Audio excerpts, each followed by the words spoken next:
Let's do this.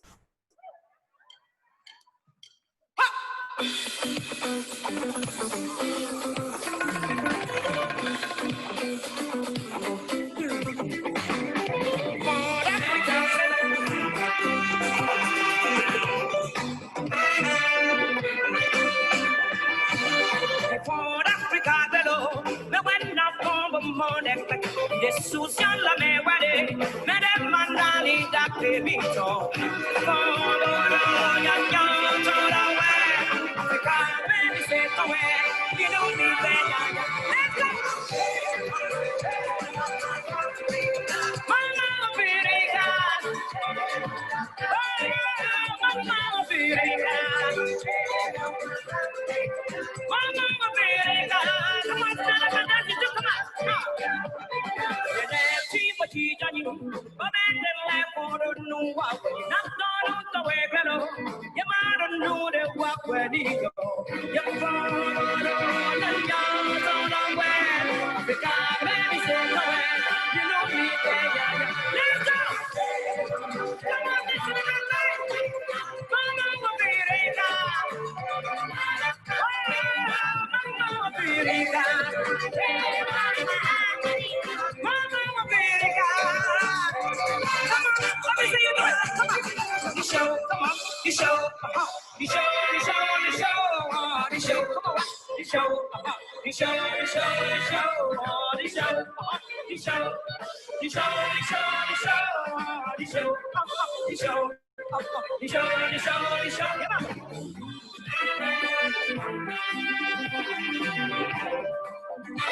I hope you're all singing along. We are all in Africa, and we are all Africans. We are all humanity, and we share this humanity. It is my hope that we have enjoyed and we are relaxed and we're really ready to get into this mood of just engaging on this subject, which is often challenging to discuss, but I'm hoping through our gathering today, we'll be able to get one or two things. So I'm going to start off by introducing myself again. My name is Ruth Murambadoro. I'll be your host for today in one of the continuous series sessions we're having at the Wits School of Governance, where I am serving as a senior lecturer. Before me, there were 6 other sessions that were conducted, which looked at governance. We covered urban governance. We looked at peace and security. We also touched on monitoring and evaluation, which are key themes in terms of the focus areas that various colleagues in the school specialize in and work on. But one key thing that connects us all is this quest to understand how governance shapes our societies. So today I'm trying to add another layer to this discussion about governance by taking you through another lens to understand governance, which is the gender lens. I would want to also make you understand that we are all, familiar with the gender discourse in one way or the other. And we come from different places where we relate with the subject of gender.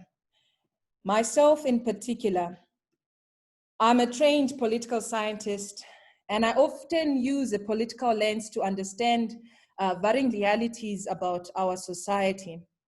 I wouldn't know what lens you come from or what training you have, but what I do understand is that in one way or the other, the schooling that you have been grounded in plays a role in how you understand the society.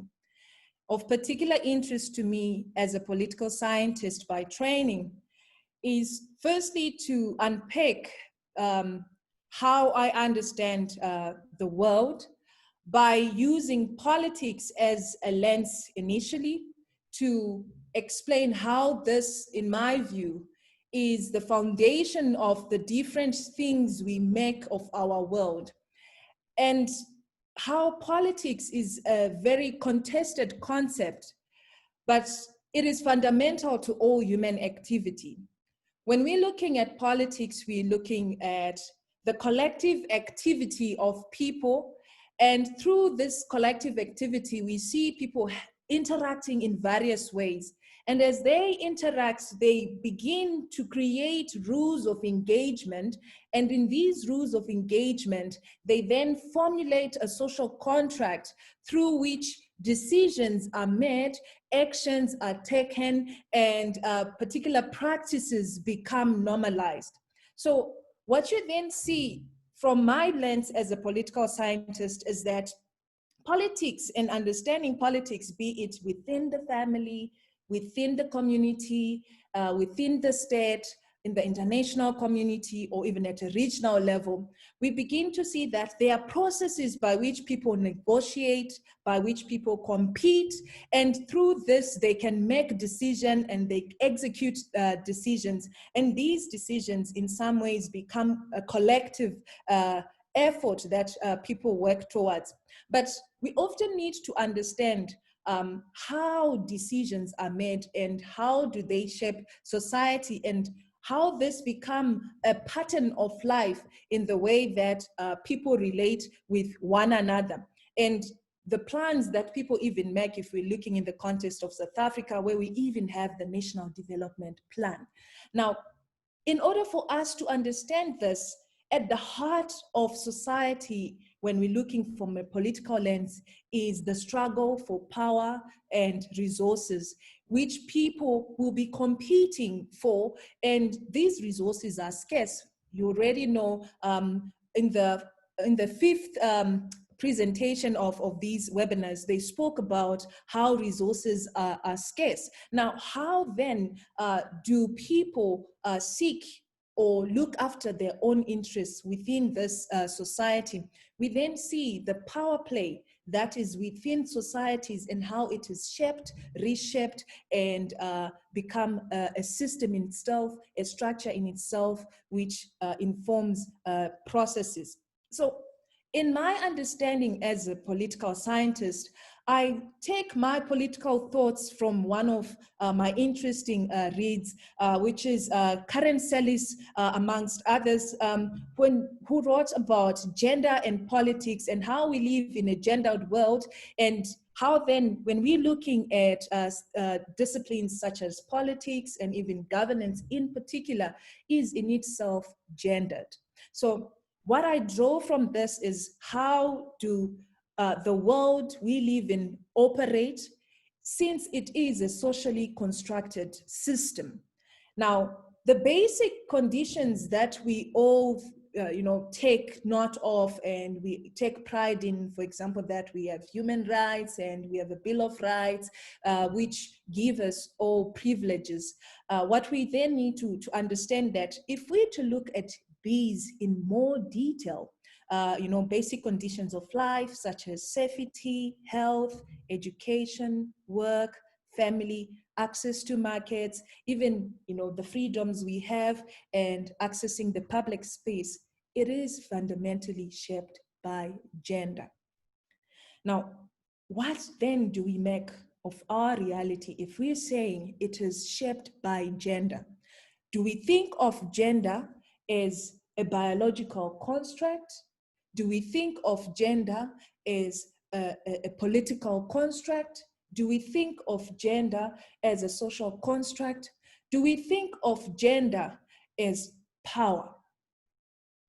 I often come from the school that in order for us to fully understand, how the society is governed, and here when we're thinking of governance, we're looking at, the coordination of the society, the nature and patterns of rule within the society. And two key things are important there, that when we're thinking of patterns of rule, we see how power is a function in governance. And also when we're looking at social coordination, we also see how power is an instrument in coordinating how human beings relate with one another, how human beings exist in the various contexts in which you find them. Now, if this then is the understanding that power is fundamental to seeing and understanding our reality, the link then between governance and gender lies in who holds the power, lies in how is power used, abused, and reused in different forms to create different realities. And this then takes me to unpacking what gender then would mean when we are looking at gender and governance. It is not necessarily us thinking of gender within a boxed form where we're looking at sex, where we're looking at even sexual orientation, or the roles that various people in society play, but rather it is about how power shapes and creates forces, systems, values that then inform our interactions as human beings. Now, what we begin to see when we take gender as a lens to understand society and how society is governed, we are trying to understand from what point do we begin to see normalization of particular thoughts, normalization of views, of perspectives, values, and systems, to the point that these issues, when they are combined, they begin to create varying realities for different people. And as they're creating varying realities, we then begin to see the multiple identities that people have. And because of the multiple identities that people have, you can begin to notice that we can all be subjected to a similar environment, but our encounters are never the same. One can borrow now from intersectionality theory, which is one of the critical lenses when we're thinking about gender. And one of the main proponents of intersectionality theory is Kimberly Crenshaw, who talks about how as human beings, we are not a monolithic entity. Rather, we possess multiple identities. As we possess these multiple identities, they inform our realities in varying ways. In what way? I would take my example. One, when they look at me physiologically, you can say, I'm a woman. But is that all that creates my identity? Definitely not. One could say, I'm an African woman. There is now an additional layer to how people could view me in terms of my identities. But then one could also add another layer. I hold a doctorate, so they would say this person is doctor this or that. And that adds another layer in terms of my profession. Now, as we are unpacking the identities that people hold, we begin to see the multi-layered realities that are formed by these identities that people possess. I could have my religious beliefs to which inform how I perceive, different things in society, be it my choice for contraception, be it my choice in terms of what I eat, what I dress, and where I can go.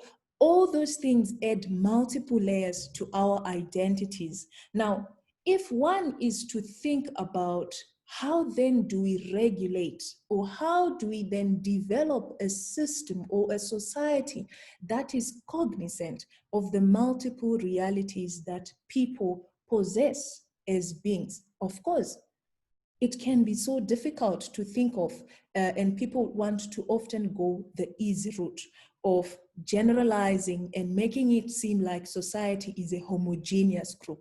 Society is never a homogeneous group, and society is not even a heterosexual group that has one sexual orientation or even sexual identity to which they have affiliations or interests in. We find that people have different realities, and these realities shape their experiences. So, taking my example again, one could add another layer of spirituality.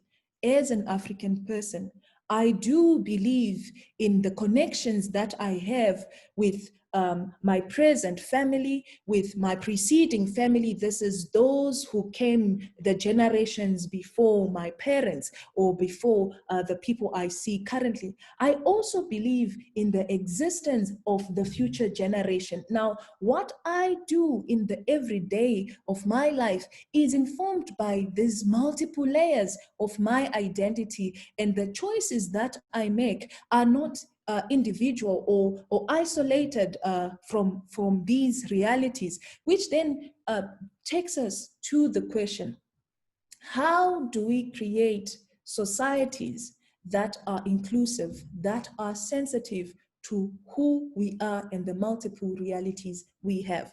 Often people, when they hear the talk about gender, they want to limit it to being a woman's thing. And there's that knee-jerk reaction to say, we're tired of gender, it's a woman's thing. But what I want us to understand as a political scientist, where I've said, I understand that politics is about rules of engagement. And through those rules of engagement, people begin to create systems and processes that normalize certain practices.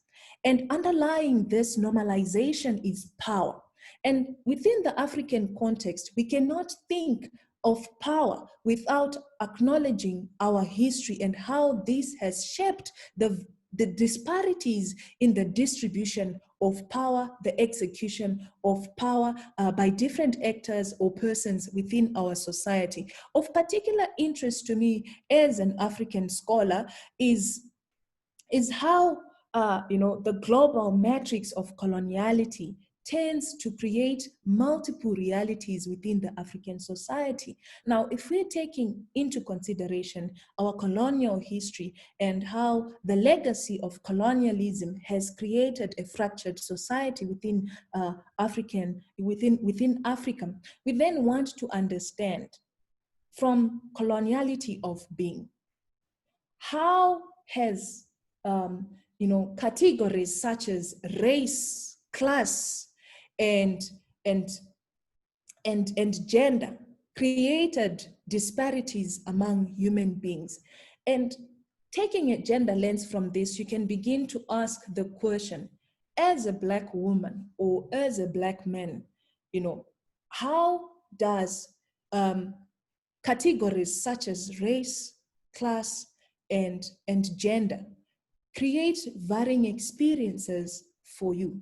And in what ways then can we begin to build policies and processes that are gender sensitive? We can look at coloniality of power, where we are now looking at how the system in which we operate as modern states, who created it? How was it created? There was conquest, and this conquest included violence. And this violence, we still see it in our everyday. We can see it in the form of physical violence. We can see it in the form of cultural violence. We can also see it in the form of structural violence. Now, how do these things become embedded in our system? And how is power shaping the system to create varying experiences for people? We then need to try and figure out, in the context of South Africa, when we look at structural violence, how is it that people within the same country can experience different education? How is it that people within the same country can have access to different healthcare services? And yet, we are all considered to be human beings. We then see how power shapes people's access to different resources and why it is therefore important to unpack the role of power in creating disparities. This is where gender becomes important, because it is not just about women, it is not just about looking at girls and women, but rather it is trying to understand how power shapes society, creating disparities and in some ways privileges for different people because of the different identities they possess. In some societies, one would consider me privileged because I am educated, I'm of a particular socioeconomic status, which is very true. And my challenges would not be the same as somebody who is living in a particular community that is not, for example, in the urban area, or even people who are in the urban area. Probably you're living in Mamelodi, you're living in Soshanguve. You would not necessarily be experiencing the same kind of encounters that I experience as a middle income person. Now, we both probably are Black women, but our encounters would be different. Now, from a gender lens, how then do we begin to close the gap in this instance that is created by class in our society? People would say, well, each man for themselves, the harder you work, the better you become. But we understand that there is always a superstructure within our society.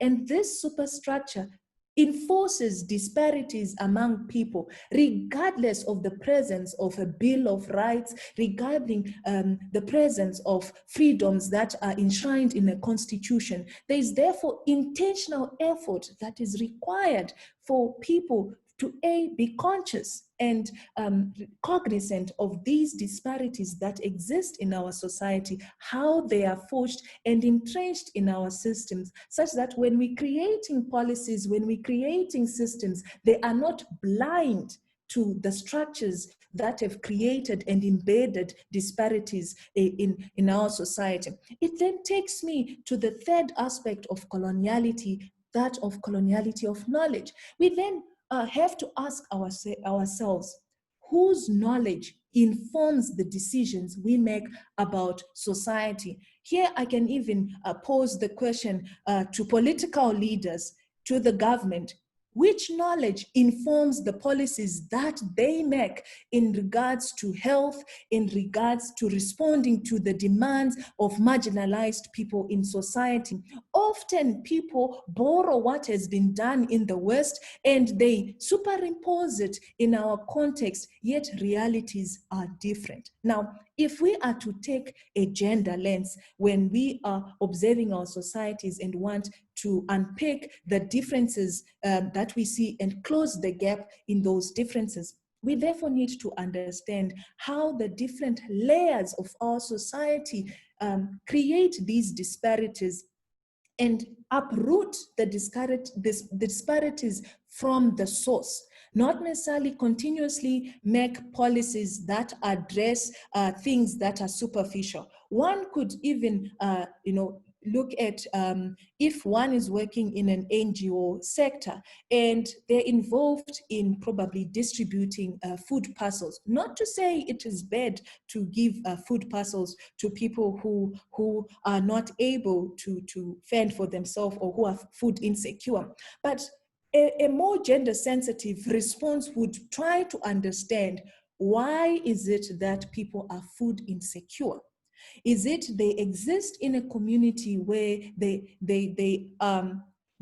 have they are there's drought, right? Such that they cannot probably do their own agriculture. We live in Africa where we have vast land and access to land. Now, of course, we with challenges, particularly currently in South Africa and many other countries where that land was taken from us, and we still in that contestation to try and redress these disparities in terms of lack of access to land from which we can produce for ourselves. But if we then want to look at food security, we need to then ask ourselves, how do we ensure for people to be able to generate food for themselves? That is a more sustainable approach to addressing the challenges we see in society than to continuously raise funds to offer food parcels. That in some way disempowers the people and assumes that people do not have agency to be able to do or look after themselves. But the challenge is they are possibly unable to look after themselves because of the system that is there, which is not giving them the opportunities or even allowing them to explore their held aspirations to the extent that they realize their dreams. So the challenge that I would want to leave you as we thinking about gender is to understand that the society we live in is a social construct. And as a social construct, there are different systems, processes, and structures that we've tended to normalize and assume that it is normal. I mean, we can look at the question of xenophobia in South Africa, and I often hear people make the argument that our borders are porous, but nobody sometimes asks the question, are borders real, or it's an imagined boundary that was created and superimposed by some folks who were in Berlin and making decisions about a community that in some way they had never reached? They then created these borders. And of course, what was the sellout when African states were gaining independence was for the for the leaders at that time, who most of them, in fact, all of them were men, to say, you know what, let's keep this system as is. They then adopted an already fraught structure that then continues to perpetuate disparities that we see, that continues now to engender the differences that we see. Not to say difference is a bad thing. We don't need to actually look at difference as a bad thing, but rather consider how in our diverse humanity, how do we begin to envision a collective society that has the spirit of Ubuntu? In an African society, you are, and I am because you are. Now, if we believe that your existence has an impact on my existence, how then do we begin to think of ways to coexist in such a manner that our differences do not continue to create gaps that cause tensions in ways we relate with one another? How do we begin to build a society that is empathetic to one another? How do we begin to build a society that is sensitive to the different histories we possess and its impact in who we are, or the access or the realities that we encounter each day? And it is important, therefore, to understand that each one has an ability to learn, but we also have an ability to unlearn. At the same time, we do have the ability to relearn. Learning is a continuous process in our development as humanity. How then do we think about these issues, which are founded on power and how power is used to shape and reshape society? How do we begin to think of power as something we can use to shape society in such a way that the disparities we see amongst ourselves do not continue to be a thorn in the flesh, but rather we use them and we address them in a manner that ensures tomorrow we're not going to see people calling out for food handouts. Because back in the day, when we think of African societies, there were things where people used to have storehouses, right? And there was collective activity that ensured no person went hungry, that ensured no person was poor. This mentality of poverty is an invention that came with development. And if we do not take note of how these realities continue to be normalized, our efforts then will just be limited to closing the gap in terms of numbers. I'm honestly tired of us looking at gender from a numbers thing to say how many more women are represented. Women are part of this society and will continue to be a part of the society.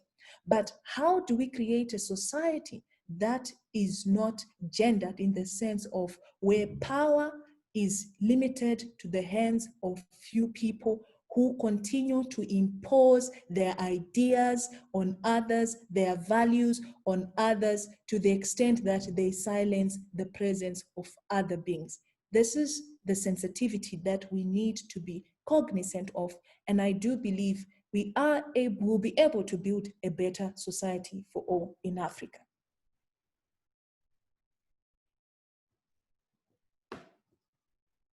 That was me.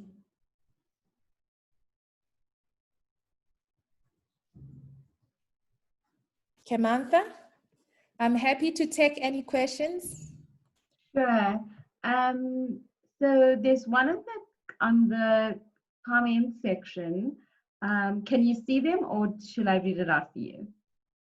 Okay, I see Tokozo Gumede. How are you, Tokozo?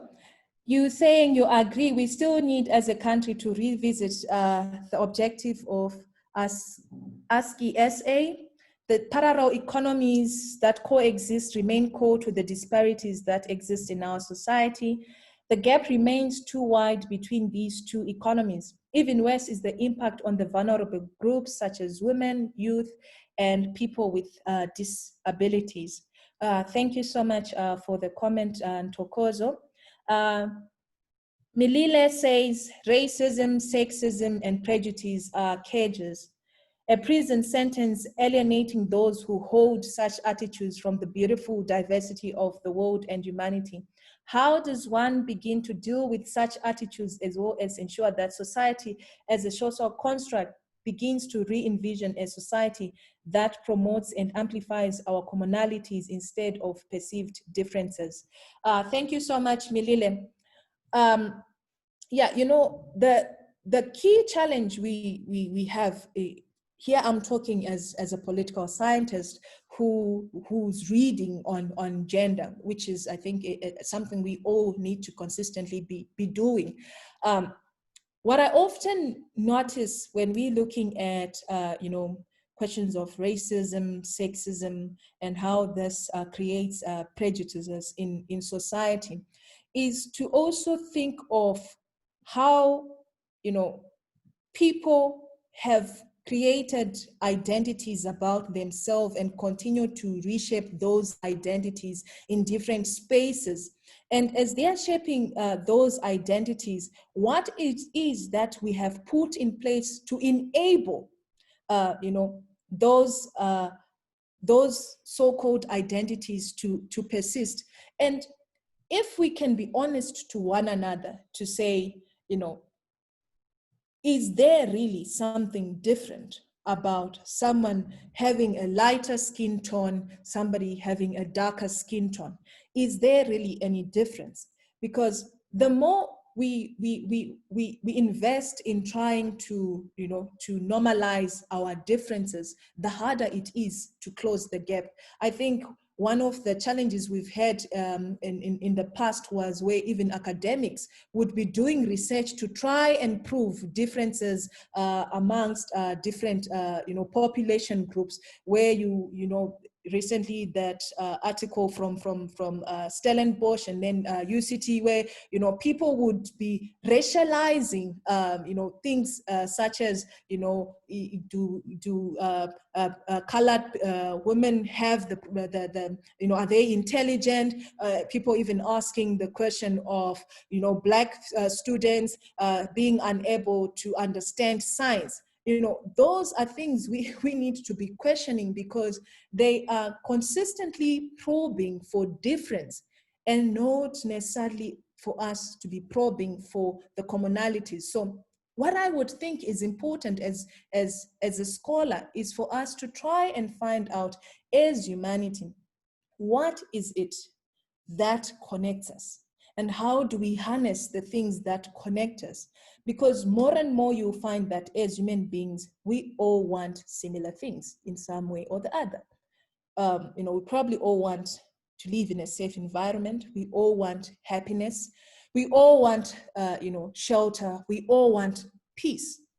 But why then should there be, the categorization that these other people should be staying in a particular area, and by virtue of staying in a particular area, they are excluded from certain privileges that other people would have because they are staying in another area? So I think the more we invest in closing, the research that has been done, which damaged us in terms of making us think of ourselves as different, the quicker we will be to actually seeing and investing more in the things that connect us as human beings, because we are all humanity and we've been fractured by our history. How do we rethink a society that harnesses those fractures and work towards repairing the fractures?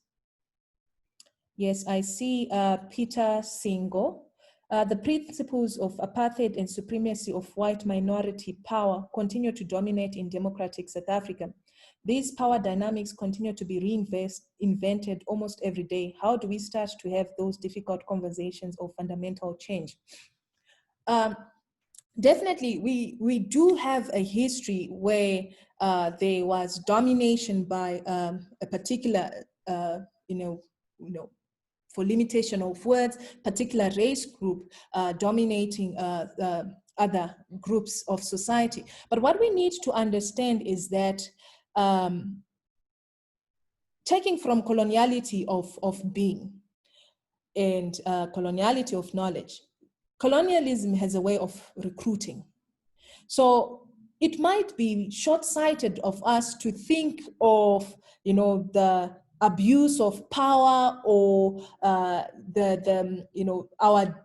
our perceived disparities just on racial lines, and forget that there is an elite group that's often created by colonialism and through power, and that elite group is often, in some ways, a mix of various population groups. We are beginning to see in South Africa where there is a Black elite. We are beginning to see in South Africa where there are elites from other racial groups. And the question then becomes, how are those people, once they have financial muscle, engender the disparities that were created through the system of economics that we exist in? Because if we are blind to the idea that there is an entrenched system that creates disparities in people based on where you are located.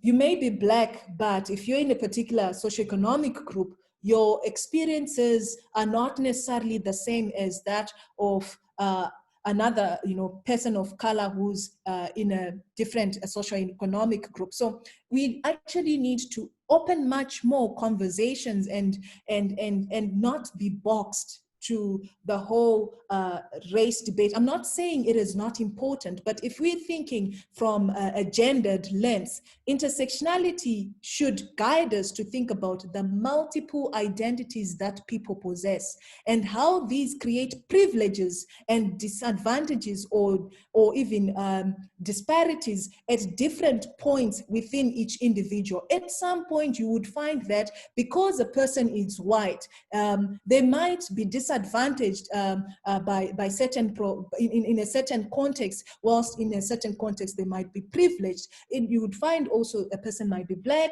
might be considered, might be considered of the Indian group or any other, if we're talking from the racial profiles that we tend to see when we're taking those questionnaires in South Africa. What racial group do you belong to? If we're taking from those profiles, you then find that if we are to combine those identities, at some point other people are privileged whilst others are disadvantaged, and it is not necessarily uniform. But of course, historically, we can see that there has been other groups who have consistently benefited from the system that we operate in, because if we take from coloniality of being of perceptions that are there around who is superior and what is it that makes them special. So I would say we need to have a more multidisciplinary approach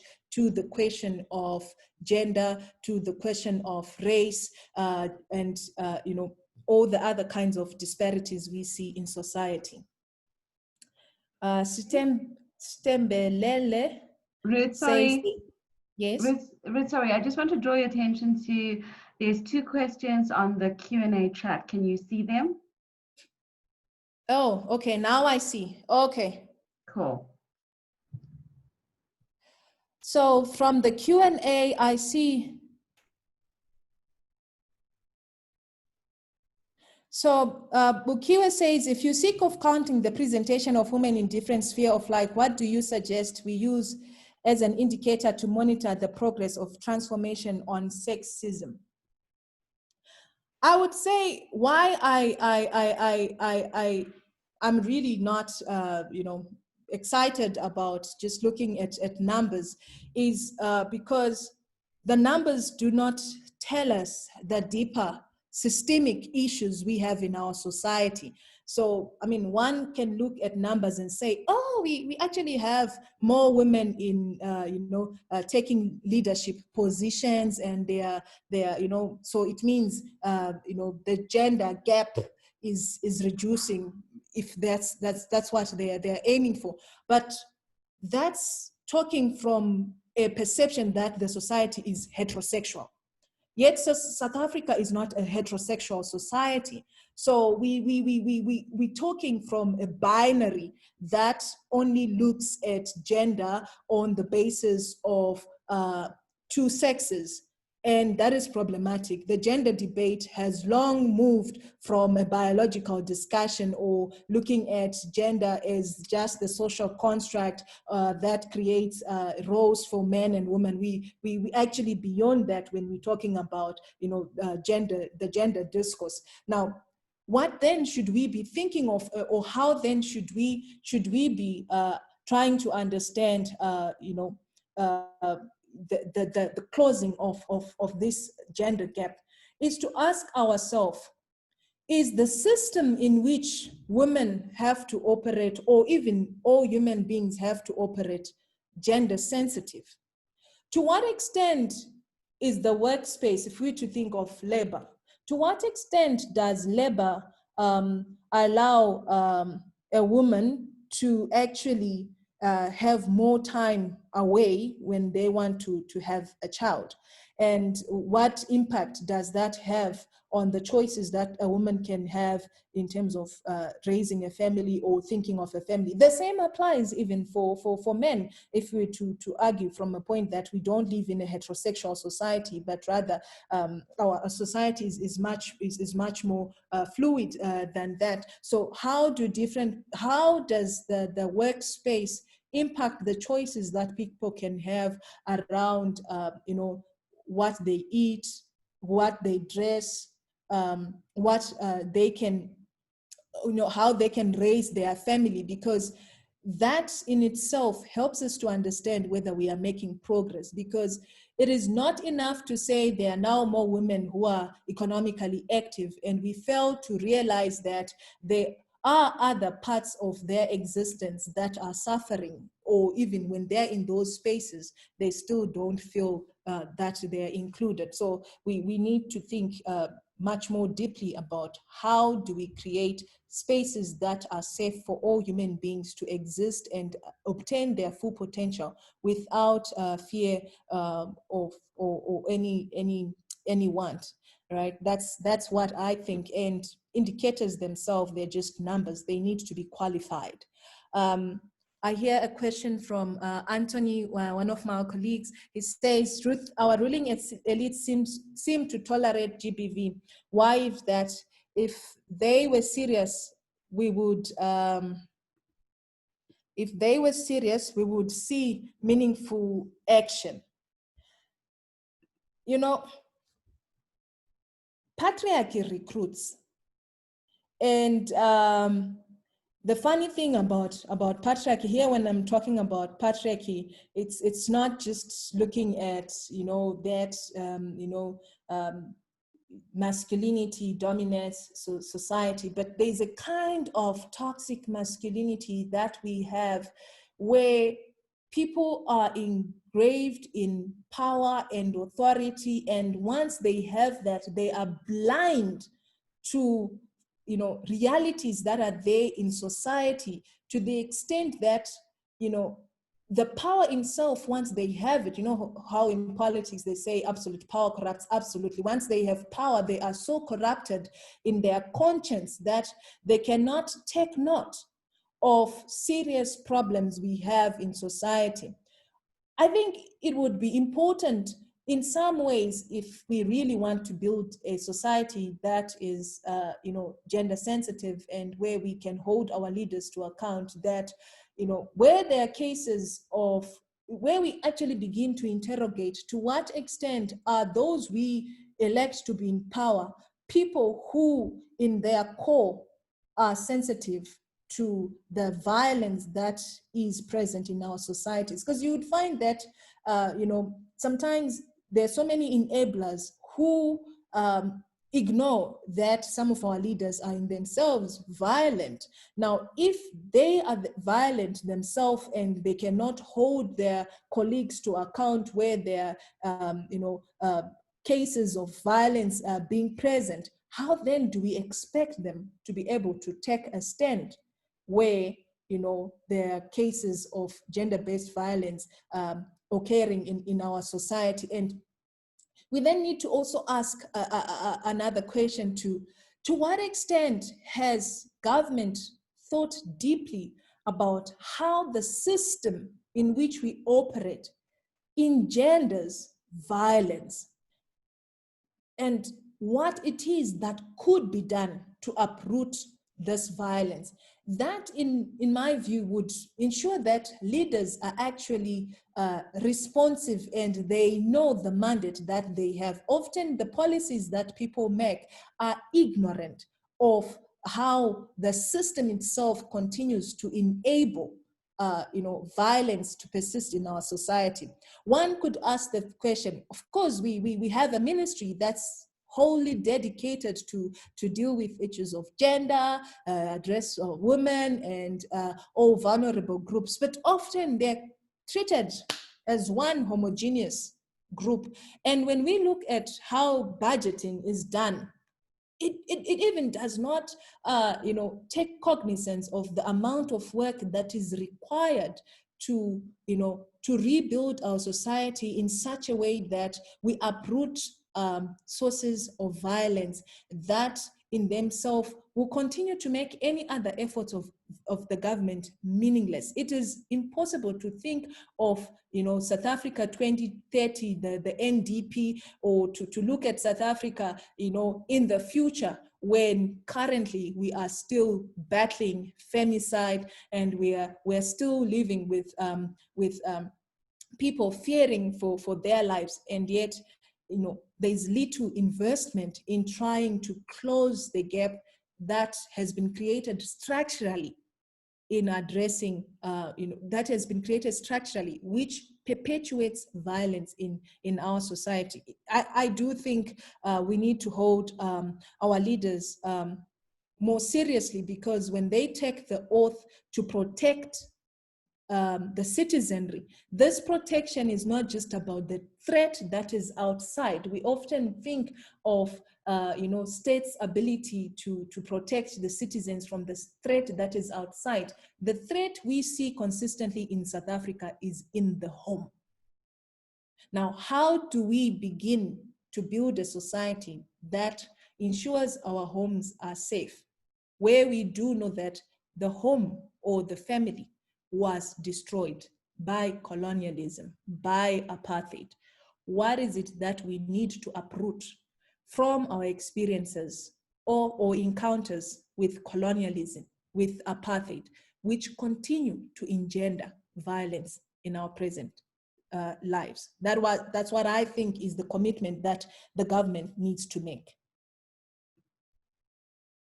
Are there any comments? I think, thoughts? yeah, now you can go to Zitembile's. Okay.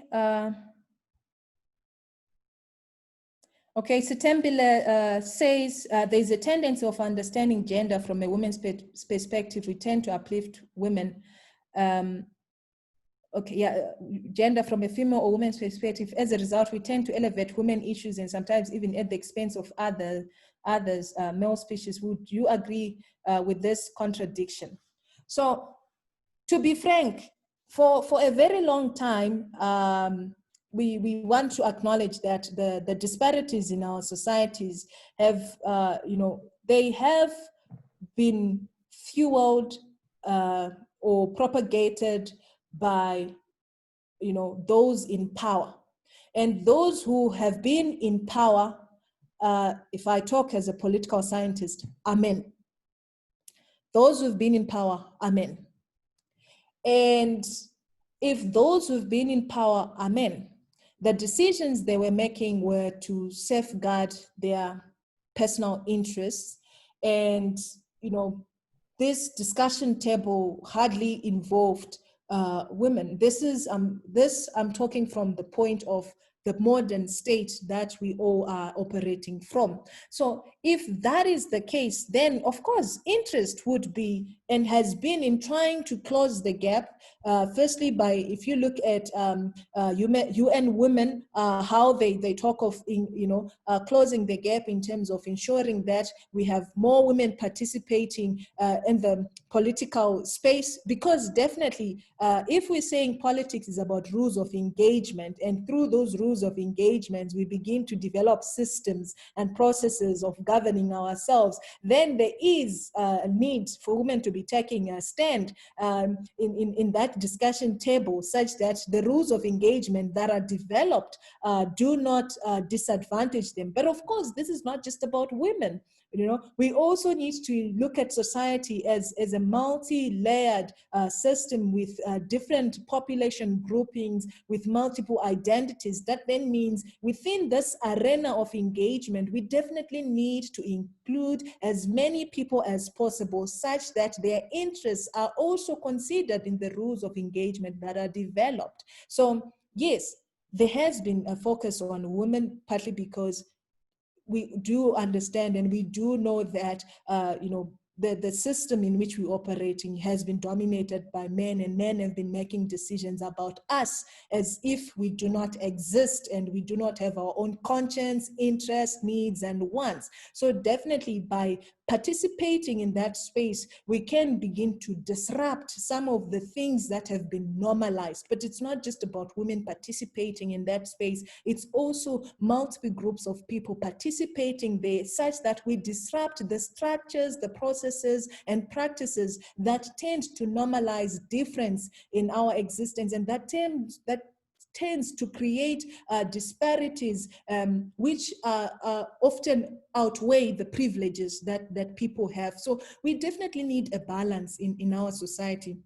And that would be founded by ensuring that we have inclusive and consultative decision-making processes, and the rules that are generated are not a preview for a limited group of people, but actually something that everybody can partake in and can take ownership in, and can also rely on those rules of engagement to ensure that they obtain what they desire. One can quickly look at the case of Zimbabwe, where we have rules of engagement enshrined in the Constitution, but is the rule of law acting in the interest of all beings? Not necessarily. So therefore, we then need to be thinking about how do we create societies that ensure all beings, their voice, their thoughts, their needs, their interests are catered for in the policies, the practices, and the systems that we put in place.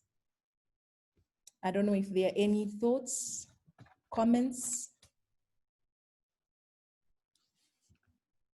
There doesn't seem to be any more comments on the Q&A or the comment section, so I think you can wrap this up. Thank you so much, Ruth, for the amazing introduction, for a very thoughtful and engaging presentation. Oh, sorry, I just see one more comment. Yes. Yeah. Do you just want to engage with that before we go? Okay, Stembelele says, how I wish advocates of disability rights are listening to your presentation so to benchmark and advance their interests. Thank you. But I do believe a recording of this engagement is also available on our YouTube channel. So definitely anyone who has interest can watch afterwards, and also can drop an email if there is need for further deliberations. That's perfect with me. Okay, so thank you everyone for joining us for this masterclass, and we shall see you next week to our next session. Looking forward to seeing all of you again. I see Ruth, you in a music mood, so do you want to play us off with something? Are you happy to go? How you doing? Okay, we can You're so we can all All right. have a good day, and I'm You know just that all playing music comes from this Africa, the song again. It's That been we are ringing all in my Africans, mind the right? whole day. Okay. And I want hope you have tonight a pleasant day. Thank you so much. In your own spaces, take any to step you celebrate our can to shared build humanity a gender by inclusive society. singing with you and teaching you the song. Absolutely. Absolutely. What's that? Can I have the G, Thank please? you. Africa.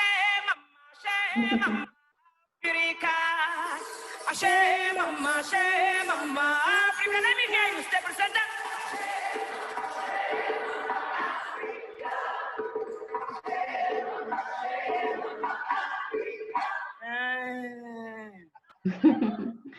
Okay. Bye, everyone. Thank you, Ruth. Bye. Bye.